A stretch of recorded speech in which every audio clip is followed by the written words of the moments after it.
The stars had always called to humanity.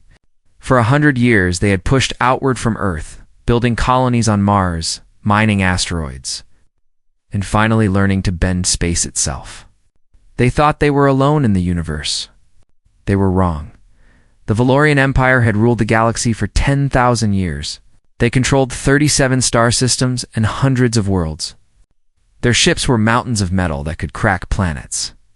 Their soldiers numbered in the billions. Every species they had ever met had bent the knee without a fight. Why would this one be any different?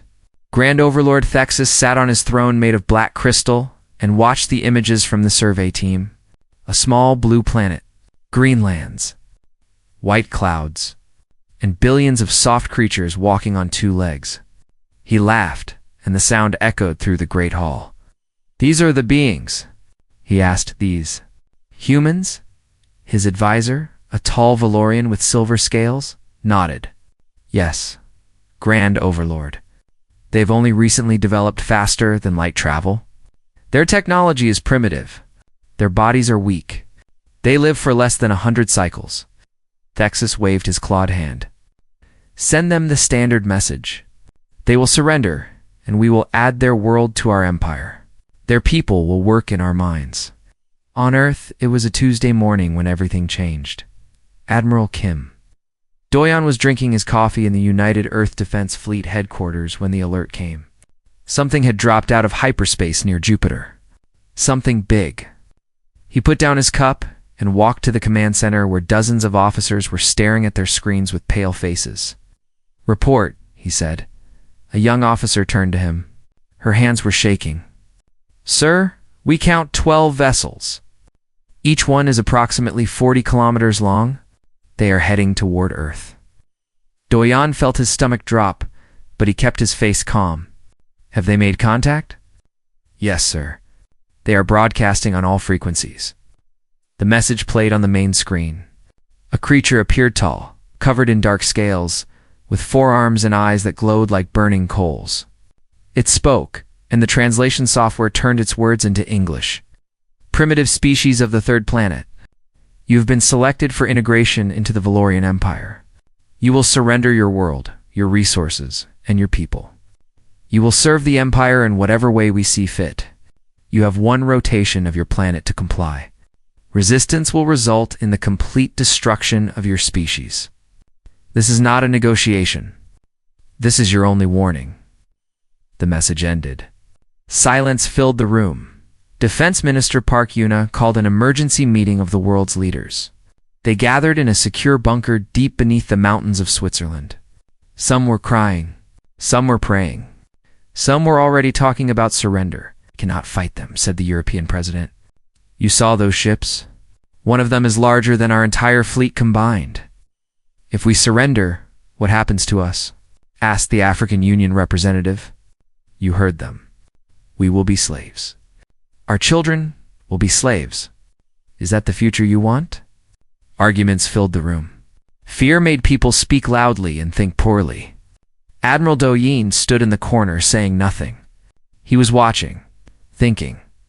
Fleet Commander Li Sun-woo pushed through the crowd and stood beside him. The two men had served together for 20 years. They had fought pirates in the asteroid belt and rebels on Mars. They understood each other without words. "You have been quiet," Sun-woo said. "I have been counting." "Counting what?" "Their ships." Doyon turned to face his old friend. "They sent 12. If they have an empire spanning 37 systems, they must have thousands. So why send only 12? Sun-woo's eyes narrowed. "Because they do not think they need more, because no one has ever fought back." Captain Choi Minji, head of Earth's intelligence division, joined them. She was a small woman with sharp eyes and a mind like a computer. "I have been analyzing their transmission," she said. "The technology they use to send it is actually not very advanced.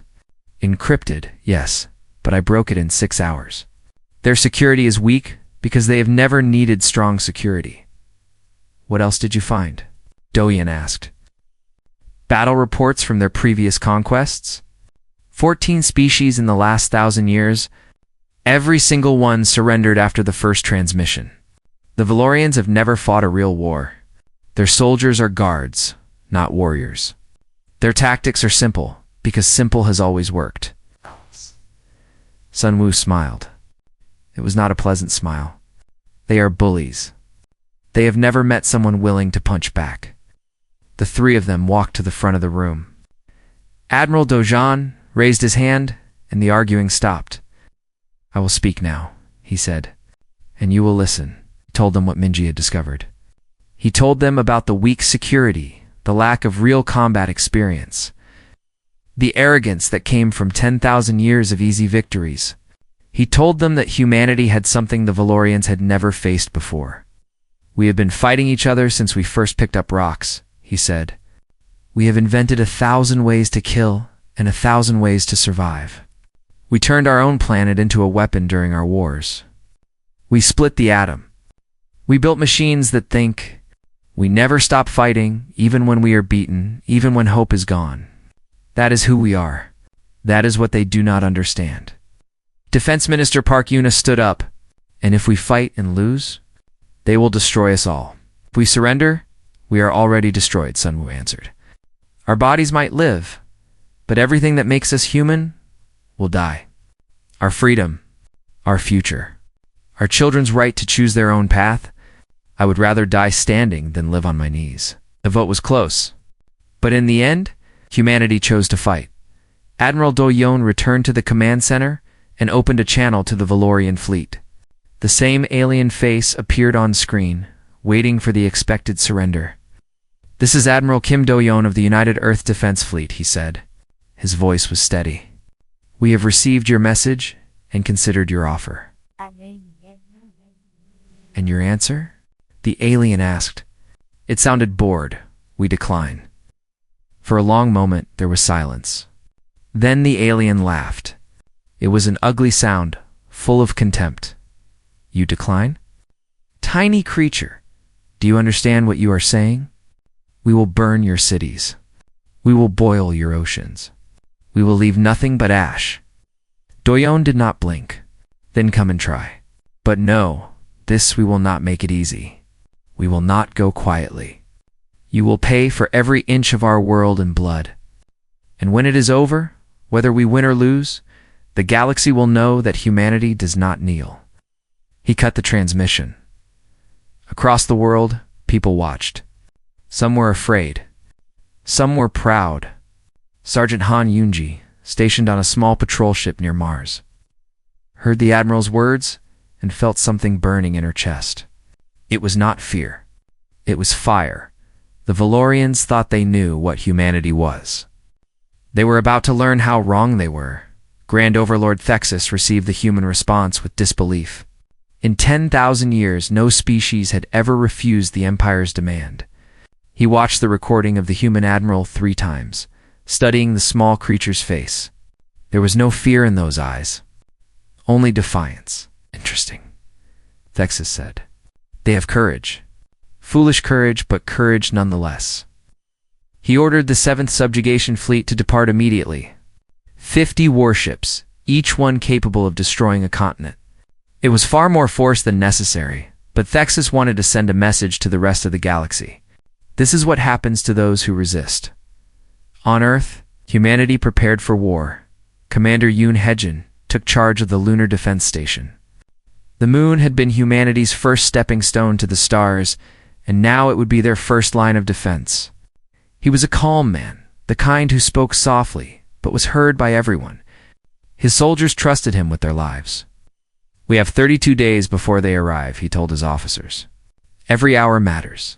We build, we train, we plan." Engineer Quan Tai-Wu worked without sleep. He was a thin man with messy hair and oil-stained hands, but his mind was brilliant. He had studied the Valorian ships from the images they had broadcast, looking for weaknesses. "Their shields are energy-based," he explained to the command team. "Very powerful against lasers and plasma weapons. But I think they might not work well against physical objects. Pure mass, moving at high speed. Kinetic weapons," Lieutenant Baynari said. She was a pilot, one of the best in the fleet. Young, but fearless. Bullets and missiles. Not just any missiles. I smiled. Nuclear missiles. With enough speed, Even their shields cannot push them away fast enough. The physics is simple. Mass times velocity. The faster it goes, the harder it hits. They built the missiles in secret factories on the dark side of the moon. They modified fighters to be smaller, darker, harder to detect. They trained pilots to fly in ways that no Valorian would expect: crazy patterns, suicidal dives, attacks that made no logical sense. Lieutenant Nari led the new stealth squadron. She pushed her pilots hard, but she pushed herself harder. Every night she studied the enemy. Every morning she flew until her hands hurt from gripping the controls. The Valorians think in straight lines, she told her squadron. They attack directly because direct attacks have always worked. We will not fight like that. We will be shadows. We will be ghosts. They will not see us until it is too late. The 7th Fleet arrived on schedule. Commander Hagen watched them emerge from hyperspace, and for a moment, his heart sank. The reports had not prepared him for the reality. The Valorian ships were beautiful and terrible, like dragons made of metal.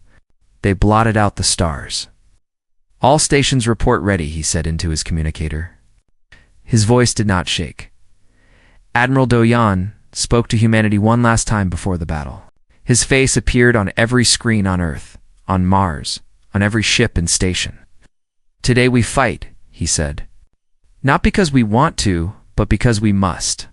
The enemy thinks we are weak. They think we will break. Show them who we are. Show them what we can do. Fight for your families. Fight for your world. Fight for every human who ever looked at the stars and dreamed of touching them. We will not go quietly into the night.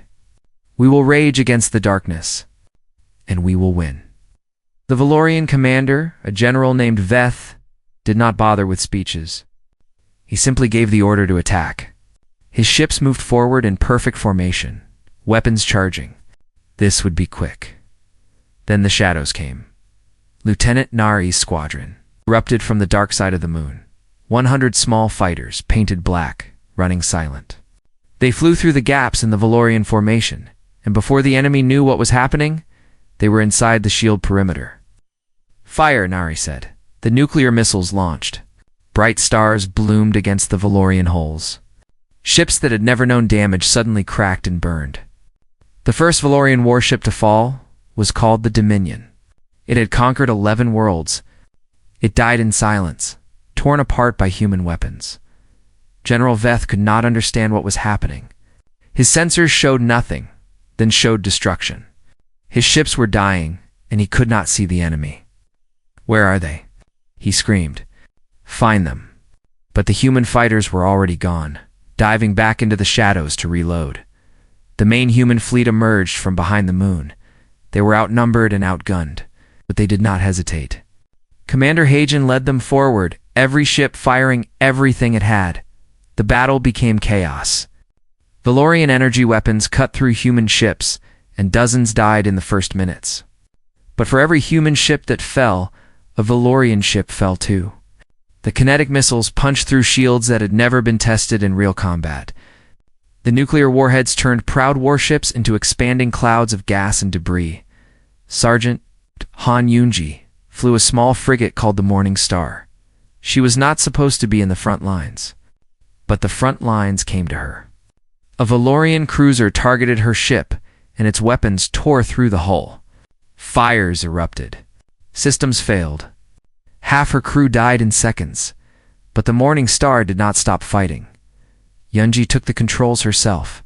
She aimed her ship at the cruiser's engine section and fired her last missile at point-blank range. The cruiser exploded. The blast threw the Morning Star spinning into space. Damaged beyond repair, but still alive. Yunji opened a channel on all frequencies. Her face was bloody. Her ship was dying, but she smiled. "We're still here," she said. "We are still fighting. Come and get us if you can." Across the solar system, humanity heard her words, and they fought harder. General Veth finally gave the order to retreat. He had lost 32 ships. 32. More than any battle in Valorian history. His remaining vessels limped back toward Imperial space. Leaving behind a field of wreckage and bodies, Commander Hagen watched them go. He did not celebrate. Too many good people had died for celebration, but he allowed himself a small moment of pride. "Send a message to Earth," he said. "Tell them we held the line." On the damaged Morning Star, rescue teams found Sergeant Yoonji unconscious, but alive. She had burns on her arms and a broken leg, but she was breathing. When she woke up in the hospital 3 days later, she found that she had become a symbol. Her words had spread across the galaxy. "We are still here. We are still fighting." The Valorian Empire had never lost a subjugation battle. They had never faced an enemy that refused to break. Grand Overlord Thexus received the news of the defeat in silence. For the first time in his long life, he felt something cold in his chest. It might have been fear in the conquered territories of the Empire. Other species heard about the humans. They whispered in the dark. They shared the recordings of the battle. They watched a tiny species stand against the masters of the galaxy and refuse to fall. Something was changing. Something that had slept for 10,000 years was beginning to wake up. The humans had won a battle. But the war was just beginning. The news of the Battle of Luna spread like fire across the galaxy. In every corner of the Valorian Empire, on every conquered world, enslaved species heard the impossible story. A young species from a single planet had fought the Empire and won. The masters were not unbeatable. The chains could be broken. Ambassador Shinjuan understood what this moment meant. She was a small woman with a gentle face, but behind her kind eyes was a mind that could read people like books. She had spent her career building bridges between nations on Earth. Now she would build something much bigger. "We cannot win this war alone," she told Admiral Doyen. "The Empire has thousands of ships. We destroyed 50. They will come back with 500. We need allies." Doyen nodded slowly. "The conquered species. You want to start a rebellion? I want to offer them hope. What they do with it is their choice." She left Earth on a small, fast ship with a crew of 12. Her mission was secret and incredibly dangerous. If the Valorians caught her, she would be executed. But Jiwan was not afraid of death. She was afraid of a galaxy where no one was free. Her first stop was Kethros, homeworld of the Keth. The Keth were reptilian beings, large and strong, with scales of deep green and eyes of gold. Before the Empire came, they had been warriors, proud and fierce. Now they worked in the mines, digging for metals that fueled Valorian ships. Their spirits had been broken for 300 years. Jiwan met with their secret leader in a cave deep beneath the surface. His name was Goran, and he was old. His scales were faded, and his body was covered with scars from Valorian whips. But when he heard about the Battle of Luna, something changed in his eyes. "You truly fought them?" he asked. "And you won?" Jiwan showed him the recordings. The stealth fighters emerging from darkness. The Valorian ships exploding. Sergeant Yoonji's bloody face and defiant words. Goran watched in silence. When it was over, he looked at his scarred hands for a long time. "We were warriors once," he said quietly. "My grandfather told me stories of our old ways. We have forgotten how to fight, but perhaps we can remember." Jiwan took his hand. "You do not have to fight alone. When the time comes, humanity will stand with you." She visited 6 more worlds. The Mirathai, insectoid beings, forced to work in factories that built Valorian weapons. The Orvani, once great artists, now reduced to servants in Valorian homes. The Talani, whose entire species had been relocated to serve as living batteries for Valorian power plants. Each species had suffered. Each species had given up hope. G1 gave them that hope back. "The Empire is not as strong as it seems," she told them. "It is built on fear, and fear only works as long as everyone is afraid. When we stop being afraid, when we stand together, they cannot stop us all." Back on Earth, Dr. Sessio Hinwu made a discovery that would change everything. Hinwu was a xenobiologist, scientist who studied alien life. After the battle, he had been given pieces of wreckage from Valorian ships to examine. For weeks, he studied their technology, trying to understand how it worked. The key was their power source.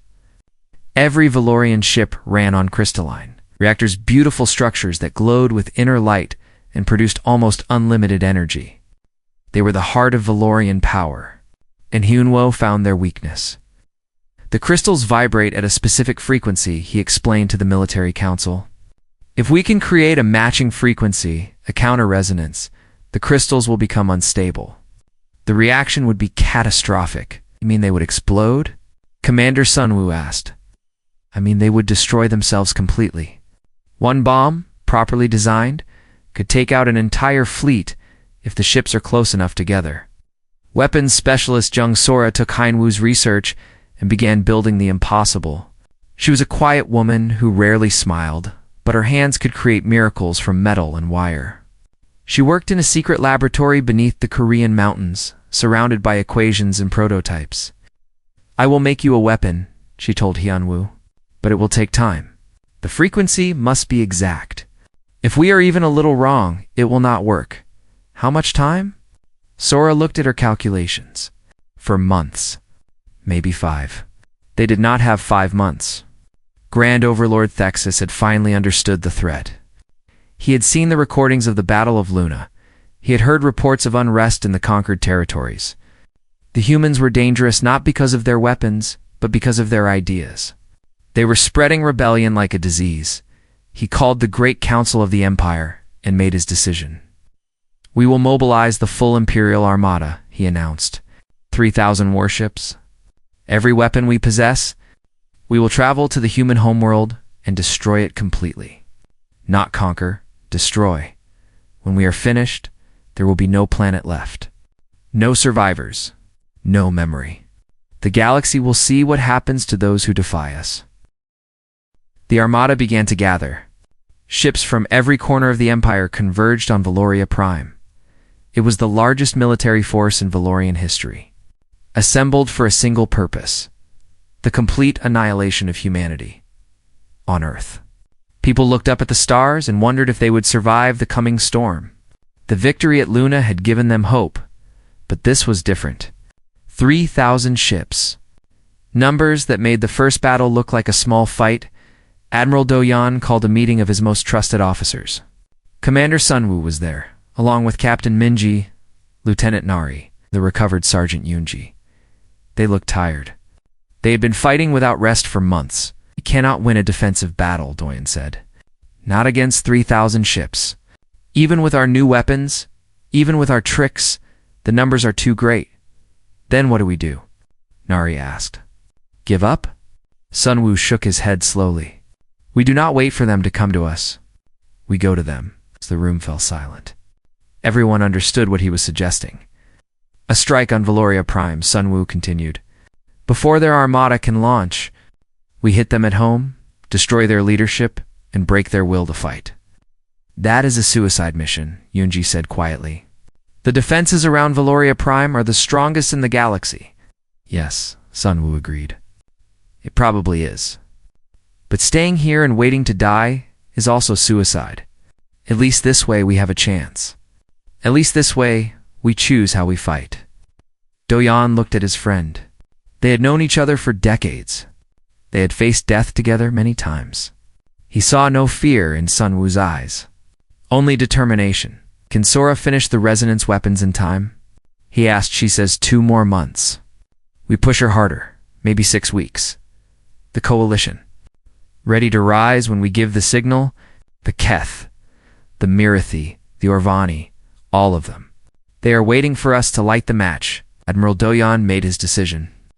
It was the hardest choice of his life, but he made it without hesitation. We go to them, he said. Operation Falling Star. We hit them with everything we have, and we pray it is enough. Across the solar system, 10,000 soldiers volunteered for the mission. They knew the odds. They knew most of them would not come home. But they signed up anyway, because some things are worth dying for.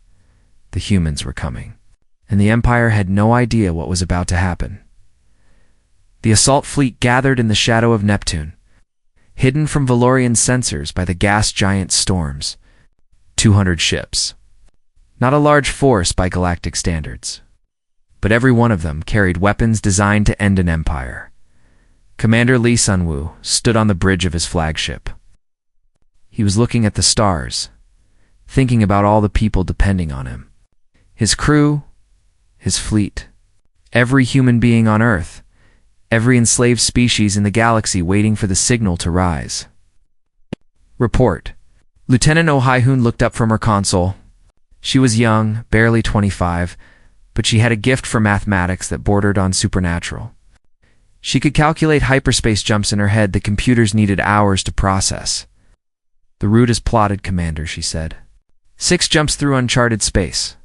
The Valorians do not patrol these regions because their computers say the gravitational variables make safe travel impossible. And can we travel safely? Hai-hoon smiled. Their computers are not wrong. By their standards, it is impossible. But I am not a computer. I can feel the patterns. I can find the paths between the numbers. Sunwoo nodded. He had learned to trust human intuition over alien logic. It was one of humanity's greatest strengths.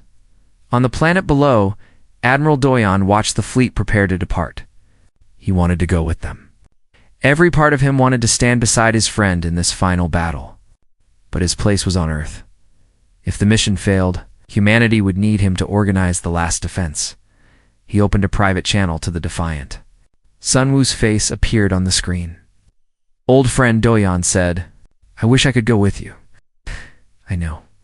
But Earth needs you more than I do. Come back alive." "That is an order," Sunwoo smiled. It was sad and brave at the same time. "I will try, but if I do not remember what we fought for, remember that we did not kneel." The fleet jumped. Space bent around them, and Neptune disappeared. They were gone. The journey took 8 days. 8 days of tension and fear, jumping through spaces where no ship had ever traveled. Following paths that only Hai-hoon could see. Twice they almost hit gravity wells that would have crushed them instantly. Both times, Hai-hoon corrected course with seconds to spare. On the 7th day, weapons specialist Jung Sora delivered the finished resonance bombs to the assault teams. There were only 12 of them. Each one had taken weeks to build. Each one could destroy a fleet. "These are not normal weapons," she warned them. "The resonance frequency must reach the Valorian crystals directly. That means you must get inside their shield perimeter. Very close range. Almost suicide range." Major Chae Soyan, leader of the ground assault team, examined the bombs carefully. She was a soldier's soldier, tough as metal, with scars from a dozen battles. She had volunteered for this mission without hesitation. "We will get close enough," she said. "Do not worry about that." On the 8th day, the fleet emerged from hyperspace above Valoria Prime. The Valorian homeworld was beautiful in a cold way. A planet of silver cities and crystal towers, orbited by hundreds of defense platforms and thousands of warships. The Imperial Armada was still gathering here, preparing for the journey to Earth.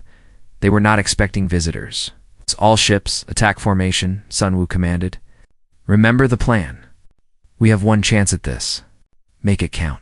Lilac Kong Junho led the bomber squadron forward. He was a quiet man who spoke more with his actions than his words. His hands were steady on the controls as he dove toward the Valorian fleet. "Stay together," he told his pilots. "Watch your spacing. Pick your targets. Wait for my signal." The Valorians responded with confusion. Their sensors were screaming warnings, but their commanders could not believe what they were seeing. Humans here. Impossible. It had to be a mistake. By the time they realized, it was not a mistake. The bombs were already falling. The first resonance bomb hit a Valorian battleship called the Eternal Glory. For a moment, nothing happened. Then the ship's crystal reactor began to vibrate. The vibration spread to the crystals of nearby ships through the energy links that connected the fleet. Like a disease, it passed from vessel to vessel. Then the reactors exploded. The sky above Valoria Prime turned white. Hundreds of ships died in seconds, torn apart from within by their own power sources. The explosion was so bright that it was visible from the planet's surface. Citizens looked up and saw their invincible fleet vanishing in fire. But the Valorians were not completely defenseless. Their ground batteries opened fire, and human ships began to die. Junho's bomber squadron was cut in half within minutes. He watched his friends disappear in flashes of light, but he did not stop. He could not stop. "All units, this is Junho," he said. "I am making a run on the central defense platform. Cover me if you can." He dove toward the massive station that controlled the orbital weapons. Laser fire streaked past his ship. His shields failed. His engines were damaged, but he kept flying. "Tell my mother I was brave," he said. Then he launched his final bomb directly into the station's reactor core. The explosion was enormous. The central platform disintegrated, and with it, half of Valoria Prime's orbital defenses went dark. Commander Sunwoo watched the opening appear in the enemy lines. It was now or never. "Ground teams, you are clear for landing," he announced. "Get down there and finish this." Major Soyan's dropships descended through the chaos. Anti-aircraft fire filled the sky, and several ships were hit, but enough got through. They landed in the capital city, just kilometers from the Imperial Palace. The ground battle was brutal. Valorian soldiers were not used to fighting enemies who refused to surrender. They were trained for parade grounds, not street fighting. Soyan's troops moved through the city like ghosts, using every building, every shadow, every trick they had learned from centuries of human warfare. "Push forward," Soyan shouted. "The palace is our target. Everything else is a distraction." They reached the palace walls just as Sunwall's flagship reached the end of its life. The Defiant had taken too much damage. Its engines were dead. Its weapons were gone. But it was still flying, carried forward by momentum and willpower. "All hands abandon ship," Sunwoo ordered. He waited until the escape pods were launched, then turned the Defiant toward the largest remaining Valorian battleship. He opened a channel to the fleet. "It has been an honor serving with you. Finish the mission. Tell Earth that we did not fail." The Defiant hit the Valorian battleship at full speed. The collision destroyed both vessels. Commander Lee Sunwoo, hero of humanity, was gone. Sergeant Park Min-ho was the first through the palace doors. He was a young man, barely 22, but he had the heart of a lion. He led his squad through halls of gold and crystal. Fighting Valorian guards at every turn, they found Grand Overlord Thexus in his throne room, surrounded by his final protectors. The battle was short and fierce. Thexus watched his guards fall one by one, and for the first time in his ancient life, he felt true fear. Minho stood before the throne, his weapon raised. "Grand Overlord Thexus, by the authority of the United Earth Defense Fleet, you are under arrest for crimes against humanity and the free species of the galaxy." Thexus stared at the small human before him. This creature, barely reaching his chest, had conquered his palace. His empire was burning. Everything he had built for 10,000 years was falling apart. He whispered, "How is this possible?" Minho did not answer. He just smiled and put Thexus in chains above the planet. The surviving human ships regrouped. They had one. The cost was terrible. More than half the fleet was gone, including their commander, but they had one, Lieutenant Nari. Now the highest-ranking officer in the assault force sent the signal to Earth. One word, transmitted across the galaxy. Victory, and on dozens of worlds. The enslaved species heard that word and rose up. The coalition of the broken became the coalition of the free. The revolution had begun. The Imperial Armada received the news while still in orbit around Valoria Prime's outer moons. Their homeworld was burning. Their overlord was captured. Half their defensive fleet had been destroyed in minutes by weapons they did not understand. Admiral Veth, the same commander who had retreated from Luna, now faced an impossible choice. His 3,000 ships could still travel to Earth and destroy it. They had the power. They had the numbers. But what would they return to? What would be the point of revenge if there was no home left to protect? "Set course for Valoria Prime," he ordered. "Maximum speed. We must retake the capital." But it was already too late. On Kethros, the old warrior Goran stood before his people. In his hands he held a weapon that had been hidden for 300 years, a blade from the old times. When the Keth were free, behind him, a transmission played on every screen in the mining colonies. Humans fighting. Humans winning. humans proving that the masters could be beaten. Today, we remember who we are, Goran said. His voice was strong despite his age. Today, we take back what was stolen from us. Today, the Keth rise again. The mining colonies exploded in rebellion. The Valorian overseers, comfortable and unprepared, were overwhelmed in hours. By sunset, Kethros was free. The same story repeated across the galaxy. On the Mirathi factory worlds, the workers seized control of the weapons they had been building. They turned Valorian guns against Valorian soldiers. The machines that had enslaved them became the tools of their freedom. The Orvani. Once great artists remembered that art requires passion, and passion can be turned to many purposes. They sabotaged supply lines and communication networks, using their intimate knowledge of Valorian households against their former masters, even the gentle Talani. Drained for generations to power Valorian cities, found their strength. They overloaded the energy collectors deliberately, sacrificing their own power plants to plunge Valorian worlds into darkness. One by one, star systems fell. The empire that had ruled for 10,000 years collapsed in 17 days, Admiral. Vet's fleet arrived at Valoria Prime to find human and coalition forces waiting for them. Lieutenant Nari, now commanding the combined fleet, broadcast a simple message. Your empire is gone. Your worlds are free. Your leader is our prisoner. You can fight us if you want. We have beaten you before, and we will beat you again. Or you can surrender and live. The choice is yours. Veth looked at the forces arrayed against him. Not just humans now, but Keth warships that had been hidden for centuries. Mirathi vessels built in secret, ships from a dozen species that had never forgotten how to fight. He was still stronger, but he was alone. His supply lines were cut. His morale was broken. He surrendered. The great Valorian armada lowered its weapons and accepted terms. The war was over. Ambassador Shinjuan stood before the newly formed Galactic Assembly on Valoria Prime. The great throne room, where Overlord Thexus had ruled, was now filled with representatives from every species in the former empire. Humans stood beside Keth. Mirathi sat with Orvani. Talani shared tables with species that had never met before the revolution. Giwan waited for silence. When she spoke, her voice was gentle but carried to every corner of the hall. When we first met the Valorians, they called us primitive. They called us weak. They said we were nothing, that our lives had no value, that we existed only to serve their empire. They were wrong. She paused, looking around the room. But they were not wrong, because humans are special.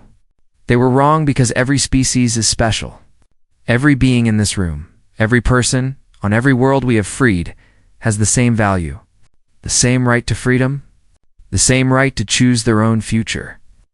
The assembly watched her, waiting. We could take the empire for ourselves. We have the ships. We have the allies. No one could stop us. She shook her head. But that would make us no better than the Valorians. We did not fight to become new masters. We fought to end mastery itself. She outlined her proposal. A free alliance of species, each governing themselves, working together by choice rather than force. Trade instead of tribute. Cooperation instead of conquest. A galaxy where no one knelt to anyone. The vote was unanimous. In his prison cell, Grand Overlord Thexus requested an audience with Admiral Doyan. The human had traveled from Earth to witness the birth of the new alliance. He agreed to meet his former enemy one last time. The two of them sat across from each other in a small room with bare walls. Thexus was smaller now, diminished, his scales fading to gray. The chains on his wrists seemed to weigh more than any physical metal should. I need to understand, Thexus said. I have lived for 2,000 years. I have conquered more worlds than I can count. I have never been defeated. How did you do it? How did creatures like you beat creatures like me? Doyan was quiet for a long moment. He thought about Commander Sunwoo, who had given his life to open the way. He thought about Pilot Junho, who had flown into certain death without hesitation. He thought about Sergeant Minho, who had captured an overlord with nothing but courage and a gun. He thought about the 10,000 volunteers who had known they were going to die and had gone anyway. "You looked at our bodies and thought us feeble," he finally said. "You saw our short lives and thought us insignificant. You measured us in flesh and bone, in the strength of our muscles and the thickness of our skin. But you never looked at our spirits, your spirits?" Thexus asked. Humans are not strong because of our bodies. "We are strong because of what is inside us. We love, we hope, we dream. And when something threatens those we love, we will fight until there is nothing left of us. Not because we want to win, but because we cannot imagine doing anything else." Doyan stood up. "You never conquered a species that fought back because you never understood why species fight. It is not about winning or losing. It is about meaning. We fight because our freedom means something. Our children mean something. Our future means something. You had power, but you never had purpose. That is why you lost." He walked to the door. "Your empire was built on fear. Ours will be built on hope. We will see which one lasts longer." He left Thexus alone with his thoughts. 1 year later, Admiral Kim Do-yan stood on a balcony above a great plaza on Valoria Prime. Below him, millions of beings from hundreds of species had gathered to celebrate the first anniversary of their freedom. Humans and Keth walked together. Marathi children played with Orvani musicians. The galaxy was healing. Beside him stood Ambassador Jiwan, Lieutenant Nari, Engineer Taiwu, and Sergeant Yunji. They watched the celebration in comfortable silence. "We did it," Yunji said softly. "We actually did it." "Sun Wu did it," Doyan replied. "And Junho, and all the others who did not come home. We are just the ones who get to see the result." A statue stood in the center of the plaza. It showed Commander Lee Sun Wu, not as a warrior, but as a man looking up at the stars with hope in his eyes. Beneath it, an inscription in 100 languages read, "He gave everything so that others could be free." Giwan put her hand on Doyan's shoulder. "What do we do now? Now that the war is over?" Doyan smiled. It was the first real smile he had allowed himself in a long time. "Now we build. Not an empire. Something better. A place where every species can reach their potential. Where children grow up knowing they are free. Where the stars belong to everyone." He looked up at the sky, where ships from 100 worlds passed peacefully among the clouds. "Sun Wu once told me that we would rage against the darkness. We did, and we won. But now it is time to light candles instead of fires. It is time to show the galaxy what humanity really is." Right below them, the celebration continued. Music played. Voices laughed. Beings who had been slaves danced with beings who had been strangers. And above them all, the stars shone down on a galaxy that was finally, truly free. The Valorians had thought humanity was feeble. That mistake had cost them everything.